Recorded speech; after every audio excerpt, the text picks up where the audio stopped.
NBFC भी कुछ नहीं कर पाई। कुछ नहीं कर पाई। आज एनबीएफसी, सारी एनबीएफसी खाली हुई पड़ी है लगभग। और मैंने तो उनसे डील किया है। वो क्या करते हैं, अरे एक आदमी जो 12% का ब्याज नहीं दे पाया, 9% का 10% का ब्याज नहीं दे पाया और एनपीए हो गया, उससे 18% या 24% की डिमांड करती हैं। तो वो क्या है, वो तो एक्सटॉर्शन है कि तुम्हारा जो बैंक आपकी प्रॉपर्टी में से नहीं वसूल पाया किसी ना किसी वजह से, वो उसका बड़ा रूप, विकराल रूप में वो आएंगे और आपको क्रश करके खत्म कर देंगे। They will finish you of. आपने शुरुआत में एक बात कही कि अंडर फाइनेंस्ड, ज्यादातर एनपीए जो हुए हैं वो अंडर फाइनेंस्ड हैं। इसका क्या तात्पर्य है? अंडर फाइनेंस्ड का क्या तात्पर्य है कि बैंक जो कमिट करती है कितना पैसा देंगे, या प्रोजेक्ट का जो टोटल कॉस्ट ऑफ प्रोजेक्ट है, जितना पैसा चाहिए, वो व्यापारियों को या उद्यमियों को नहीं मिलता है। अंडर फाइनेंस ऐसा होता है सर कि जब आप प्रपोजल लेके जाते हैं बैंक के अंदर में, तो वो आपके साथ में जब डिस्कशन शुरू होता है उसके अंदर में, तो उस डिस्कशन के अंदर में जो असेसिंग ऑफिसर होता है, जो उसको लोन को असेस कर रहा होता है, इसको वो बोलते हैं अपना टेक्निकल इकोनॉमिकल वाइबिलिटी निकालते हैं उसकी। तो टीवी स्टडी जब उसकी होती है, TEV study, technical economical viability study जब उसकी होती है, उसके दौरान वो बहुत सारी चीजों के ऊपर में गोला मारते हैं।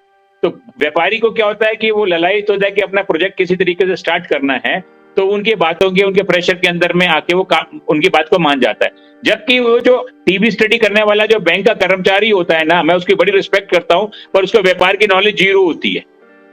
तो वो जो उसकी टीवी स्टडी कर रहा है, वो उसको उसके बारे में कुछ पता ही नहीं है। ये बिल्कुल उसी तरीके से है कि एक आदमी जिसने कभी जिंदगी में विवाह ही नहीं किया है, वो फैमिली का काउंसलर बन जाए, तो वो काउंसलर क्या काउंसलिंग करेगा जिसने आज दिन तक कुछ काम ही नहीं किया, जिसने विवाह ही नहीं किया। वो विवाह की गठबंधन, मैरिज को समझता ही नहीं है, कॉन्स्टिट्यूशन को नहीं समझता मैरिज के, वो किसी को क्या सलाह देगा। तो इसी तरह से एक बैंक का कर्मचारी जो वहां बैठा हुआ है, जो टीवी से स्टडी कर रहा है, उसकी टीवी स्टडी कर रहा है, वो उसके अंदर में बहुत सारी चीजों के ऊपर में ऑब्जेक्शन हटा के उसको एग्री करा लेता है कस्टमर से, और बोरोवर की मजबूरी होती है कि उसको समय पे एग्री करना पड़ जाता है।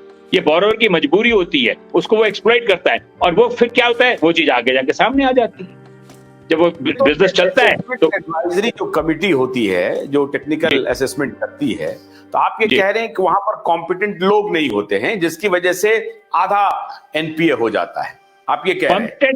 कॉम्पिटेंट नहीं, प्रैक्टिकल लोग नहीं होते सर, उनको प्रैक्टिकल नॉलेज नहीं होती चीजों की,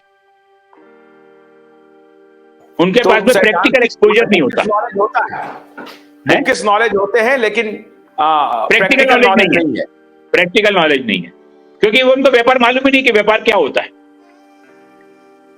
इसमें बैंकर्स के कॉम्पिटेंस का मामला ज्यादा है एनपीए के लिए, या उनके गलत भ्रष्ट अधिकारियों का मामला ज्यादा है, या बहुत विजनरी नहीं है अधिकारी उसका मामला ज्यादा है, या पॉलिसी जो बैंक ने डिफाइन किया है, जो कंडक्ट बनाया है, उसका मामला है बैंकर्स के तरफ से? फिर मैं व्यापारी की तरफ आऊंगा। इस तीनों चारों में आप क्या मामला देखते हैं जिसकी वजह से एनपीए को बूस्ट मिलता है? Combination of all. आपने कोई भी चीज छोड़ी, ऐसी नहीं पकड़ी जो गलत हो। कॉम्बिनेशन ऑफ ऑल, सभी अपने अपने हिस्से का कंट्रीब्यूशन देते हैं।